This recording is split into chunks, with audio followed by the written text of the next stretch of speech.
Britpart all-wheel drive Safari Championship returns for 2017, with some new faces, some returning challengers and some new venues in what looks like being one of the most competitive seasons in recent years. A range of challenges will lie in wait for the crews this season, with gravel tracks, muddy fields, a mix of fast and twisty courses, and of course the varying weather. Round one of the championship, the Watts Truck and Van sponsored event, would start at Walters Arena in Wales. And in typical Welsh style, rain, wind and mud would be the orders of the day.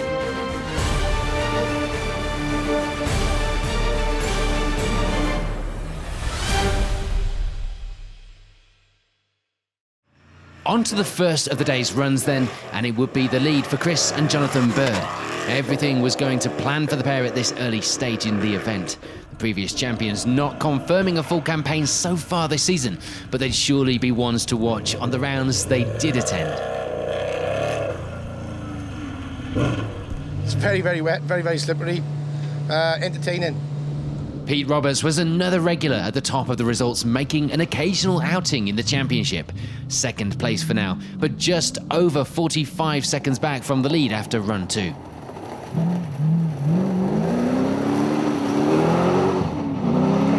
We're doing all right at the moment. The weather conditions are the same for everybody. It's a bit nasty out there, but it's not a bad course and it's okay. Guy Smith and Aaron Birch would return to racing after a long break. The GSR name, of course, no stranger to the stages with others behind the wheel, this time debuting the new car, which was something different in itself. Opting for a Ford EcoBoost engine rather than the big capacity engines we see more commonly. They end the morning with third place overall and the lead in their class. Good morning. Good, yeah, we had a good first run. A beautiful course. Whoever's laid it out, the blend between the really high speed stuff and stuff, it was good for you. Nick Painter and Tom Marrett didn't take long to settle into the new car, lying in fourth at the end of run two and leading the way in Class 7. The car, of course, no stranger to a good result, previously in the hands of Tim Dilworth.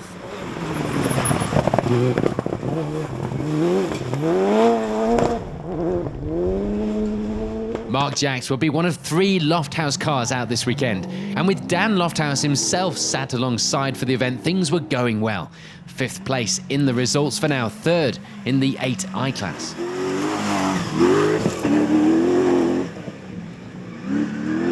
Martin and Aston Cox were settling in well. A bit of an overshoot in one of the runs hadn't helped the times though.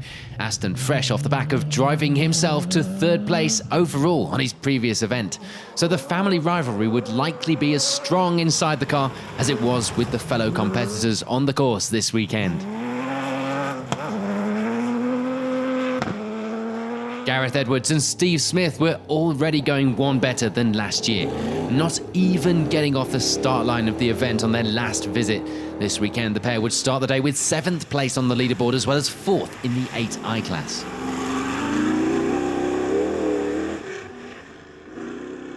Alex Holford and Gwen Adair hadn't raced since mid-last season, so didn't have high expectations this weekend, running on some previously well-used tyres as well, which were a different profile to their normal ones in order to simulate a lower gearing ahead of some changes to the gearbox. Things were, however, going better than they expected. They end the morning with 8th place overall, 3rd in the 7i class. Mike Bakewell, like many others, would be finding the course to be slippery and muddy and would feel the choice of tyres was probably the wrong one. He does, however, end the morning with 9th place overall and 5th in the 8i class. And rounding out the top 10 after 2 runs would be Simon Crowe. Everything going well, leading the way in the 6i class too, but no doubt regretting the choice slightly of a car without a windscreen.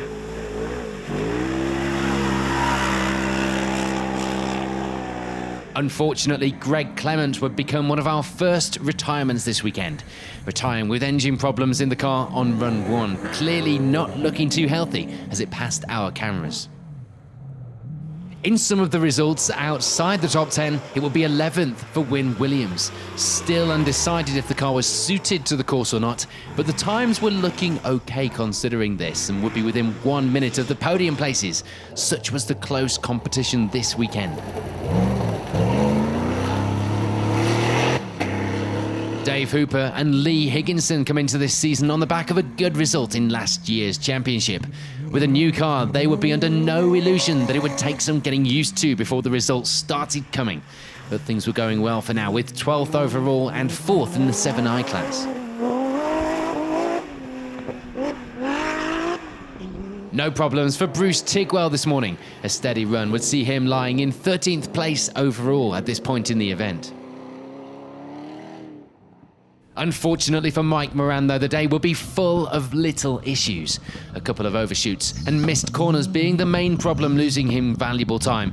But he'd also be running on his regular all-terrain tyres, due to those being the ones permitted in the British Championship he normally competes in. And they were not offering the same level of grip, not even close, to those around him. He ends the morning with 14th overall, but still enjoying every minute of the day so far.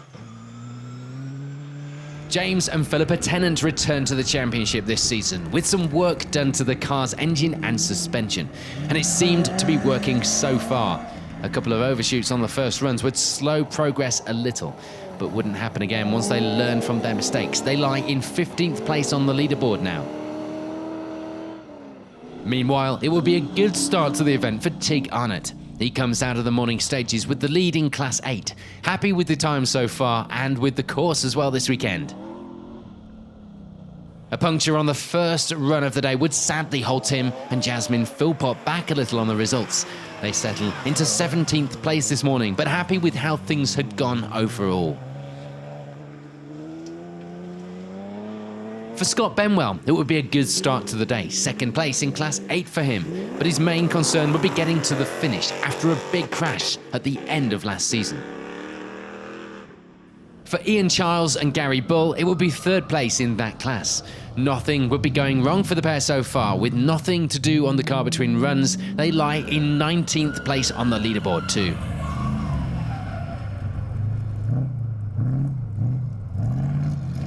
Michael Tilney and Ryan Penk bring a new car out this season, one with much more power than they had last time out as well.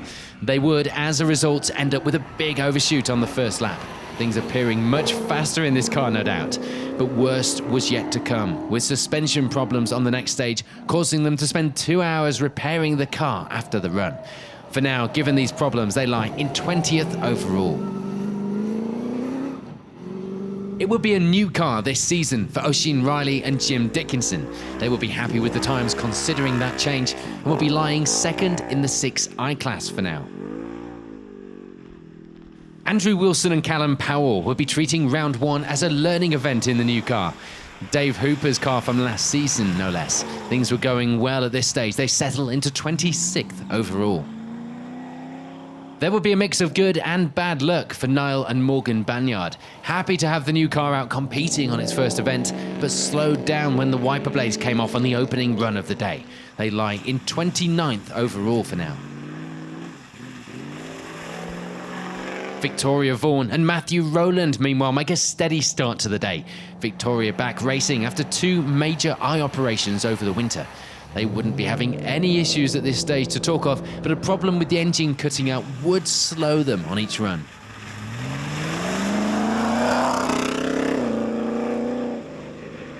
Richard Mayer-Barron and Claire Goulding would be looking forward to the new season. Sadly, the joy wouldn't last though. The pair would retire on the second run of the day when a rock ripped that rear A-frame from the chassis, damaging the brake lines in the process. And it wouldn't be the best of starts for Lee Potter either, getting a bit carried away on the opening run and putting the car on its roof. He does get a maximum, but would more importantly continue on to race.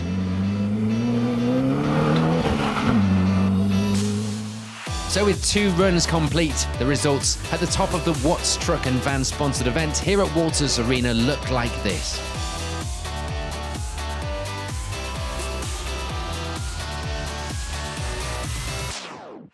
On to the next couple of runs then, and it would still be the lead of the event for Chris Bird and Jonathan Bird. Their times were falling off as the conditions got worse, but it would likely be the same for everyone. There will be change though in second place now. Pete Roberts unfortunately dropping out of that place and down into 6th. He would crash into a tree in these runs, causing some damage to the car. Nothing that couldn't be fixed with a hammer in between stages though. Yeah, we we got one corner wrong and got it all crossed up and ended up in the trees. So we had to get towed back off. Yeah. So that, of course, meant change for those around. And for Guy Smith and Aaron Birch, it would be second place now. The course was cutting up more, and a finish would be on their mind, so they would be driving to these conditions a little more. For Nick Painter and Tom Marrett, it will be third place now. Things were clearly still going well with the new car, and with the pace looking good this early into the season, they could be ones to watch for the championship. They also lead the way in Class 7 at this stage. No problems for Mark Jacks and Dan Lofthouse in these runs. The course was getting cut up now, and they would have to play it safe on some sections, but fourth was theirs for now. Unfortunately, Martin and Aston Cox would suffer a little setback with a puncture in these runs.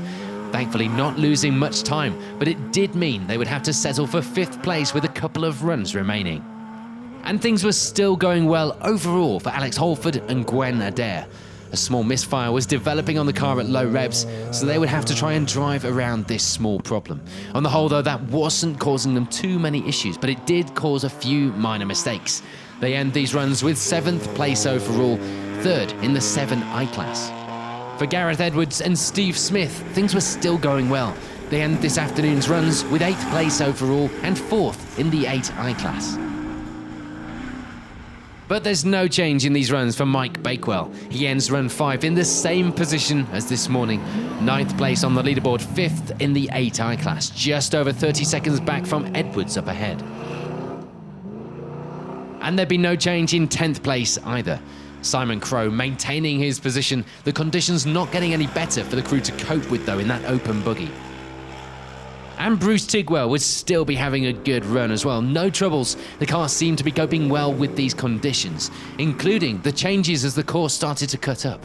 He ends these runs with 11th place overall. Things still going well for Dave Hooper and Lee Higginson too. That was until the bonnet came up on their 5th run. They end these runs with 12th place overall, 4th in the 7 I-Class. Still no problems for Ian Childs and Gary Bull. They were more than happy with having nothing to do on the car between runs and would just concentrate on enjoying the day. They lie in 13th place overall, leading the way in Class 8. And Tim and Jasmine Philpott would have a few small moments in the course now that the conditions were changing, but nothing that they couldn't handle and nothing that was affecting their results so far either. They end this run with 14th place overall, 5th in the 7 I-Class. Things would still be going to plan for Scott Benwell. That plan, of course, to keep the car on its wheels and get to the finish of the event. 15th place was his for now, as well as 2nd in Class 8. And sadly for James and Philippa Tennant, run 4 would be the end of their road. They break a rear caliper, forced to call it a day. They do take away a lot of positives from the event, though, including the fact that this event marks the start of James' 40th consecutive year of comp safari racing. Sadly for Mike Moran, it would also be the end of the road, quite literally. He ends his event in the trees. It hadn't been plain sailing up until that point either, with a number of small issues as we mentioned earlier, but he would be happy to take away some positives at least from this first round. With the car's suspension undergoing a 2-hour repair, things were now back on track for Michael Tilney and Ryan Penk. They get the car back out to try and catch up the runs they'd missed and end run 5 with 16th place overall. Ian Parry wouldn't be having a straightforward day. A puncture earlier in the event would lose him some time, but there would also be an electrical problem, having to leave a battery charging in the service area during each run so they could swap them after each time out. Thankfully though, this was doing its job. 17th overall was his for now.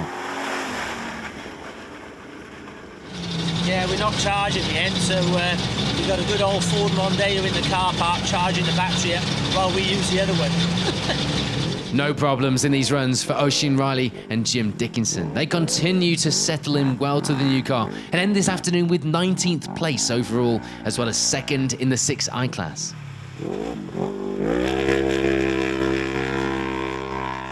Unfortunately, Tig Arnott wouldn't be having the best of afternoons. Running out of fuel on the car on run 3, he'd have to take a maximum, dropping down the results into 26th place. And it would be bad news too for Niall Banyard and Hannah McMillan. They put the car on its side in run 4, snapping both rear shocks in the process.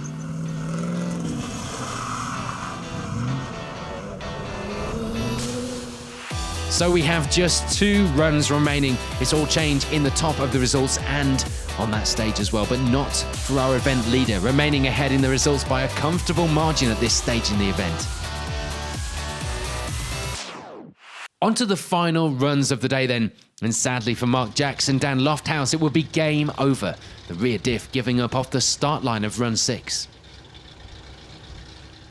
Of those that finished, it would be the Class 3 victory for Andy Hill, ending the event with 26th overall. And after spending the first run of the day on his roof, it would be 25th place overall to end the event for Lee Potter. Luckily for him, he still manages to take the Class 7 victory. Sadly for Oisin Riley and Jim Dickinson, a steering bolt would snap in the final runs of the day, causing them to pull over and make repairs at the side of the course. They would, unfortunately, as a result, take a maximum, but did indeed drive out of the stage to finish the event without the need for recovery. True clubman motorsport. Victoria Vaughan and Matthew Rowland would be happy with things this weekend. Aside from a few small issues the day had gone to plan, they end the event with 23rd place overall. Unfortunately though, the same couldn't be said for Gareth Edwards and Steve Smith. They would snap a brake caliper in the final run and cause the wheel to split, locking up the front corner. They take a maximum, but qualify for a finish in 22nd overall. It hadn't been a good event for Alex Day. Overshoots, lost wipers and a lost diff lock would be just some of the issues. He ends the event with 21st place overall. It would, however, be a straightforward run to the end of the event for Adrian Beer. He finishes round 1 in 20th place overall, 7th in the class. Frustratingly, there would be some time lost for Andrew Wilson and Callum Powell. The prop shaft breaking in the final run of the event, causing the pair to limp through the rest of the course to end the day with 19th place overall, 6th in the class. And for Grant Mitchell-Smith, it will be 5th in that class. A steady run all day, seeing him take that position as well as 18th on the leaderboard. Darryl Hardy and Rob Goulding weren't without issues. The throttle cable sticking open in the final run. You'd think that would make them faster. Apparently not. They would end the event in 17th place overall, 4th in Class 8. Not bad though for a 26-year-old car. For Keith Wilde, it will be 4th in the 7i class. The times had been consistent all day to take that position and 16th overall with it. Ian Parry manages to keep swapping the battery with the trusty Mondeo on the service area to get the car to the end of the event, taking 15th place overall and 3rd in Class 8 in the process. Scott Benwell will be happy for the finish this weekend. The confidence would of course be boosted with this result after last season's crash. He ends the event with 14th overall, 2nd in the class. Although it hadn't all gone quite to plan, this weekend would be a good start to the season in the new car for Michael Tilney and Ryan Penk. They end the day with 13th place overall and were happy overall with that pace in the car. Tim and Jasmine Philpott stay out of trouble and out of the trees to reach the end of the event with 12th place on our leaderboard, taking 4th in the 7i class as well. Dave Hooper and Lee Higginson would have brake issues in the final 2 runs of the event, the pedal needing to be pumped a number of times before each corner. Other than the usual small issues, it had been a successful debut of the new car. They take 11th place overall, as well as 3rd in the 7i class.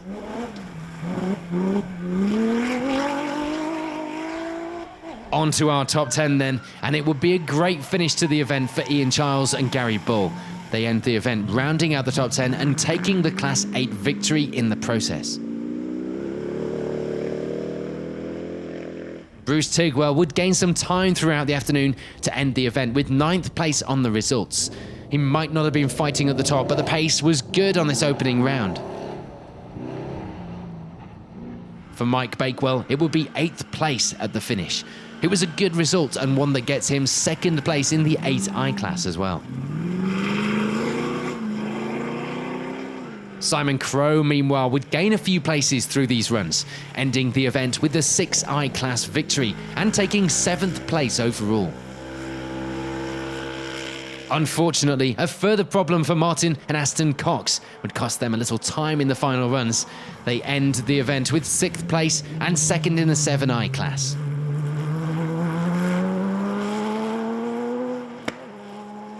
Alex Holford and Gwen Adair had a great run on their first outing of 2017, it had to be said. Much better than they expected too. They end the event with 5th place overall, taking the 7i class victory against much more expensive machinery. Sadly for Pete Roberts, the earlier problems had stopped him challenging for a podium place. He ends the event with 4th place overall, taking the 8i victory. So that means it will be 3rd place overall on the debut in the new car for Nick Painter and Tom Marrett. They have a good run to end the event in that podium position, a great start to the season for the pair. Guy Smith and Aaron Birch will be happy with their 2nd place this weekend. They'd proven the new car against much more powerful machinery and in some demanding conditions as well. A great result to take away from this occasional outing for the pair. But that does mean it's victory here this weekend for Chris and Jonathan Bird. They get through the day without any problems, taking the win by 2.5 minutes. Of course, it remains to be seen if this will be a championship campaign or not, but if it is, it's certainly started the right way. So before we get the reaction from our winner, here's final confirmation of the results here at the Watts Truck and Van sponsored opening round of the season.